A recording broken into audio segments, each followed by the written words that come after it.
बात करेंगे सेनेट इंतखाबात की दौड़। टिकटों की तकसीम के मामले पर तहरीक इंसाफ में फूट पड़ गई है। नाराज उम्मीदवारों ने दस्तबरदार होने से इनकार कर दिया। सेनेट इंतखाबात का दंगल, पीटीआई आपसी इख्तलाफात का शिकार, टिकटों की तकसीम पर फूट पड़ गई। नाराज उम्मीदवारों और वज़ीर आला केपी के दरमियान मुज़ाकरात नाकाम। वज़ीर आला हाउस में एक हंगामा खड़ा हो गया। अली अमीन के हामी और नाराज अरकान आपस में उलझ पड़े। गंडापुर बाज उम्मीदवारों की दस्तबरदारी पर बसित रहे और कागजात वापस लेने के लिए दबाव भी डालते रहे।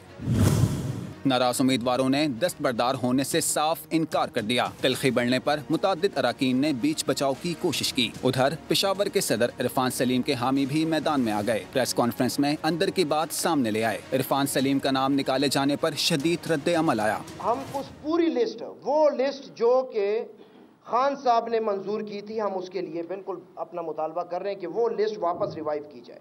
ये फैसला किया है कि इलेक्शन वाले दिन हम सूबाई असम्बली का घेराव करेंगे, ना किसी एमपीए को अंदर जाने देंगे, ना वो इलेक्शन होने देंगे। पार्टी के कारकुनान ने कहा कि वो किसी फर्द वाहिद के खिलाफ नहीं बल्कि पार्टी फैसले के खिलाफ एहतजाज कर रहे हैं। इरफान सलीम ने पार्टी की खिदमत की है, उन जैसे वफादार को नजरअंदाज करना ज़्यादती है।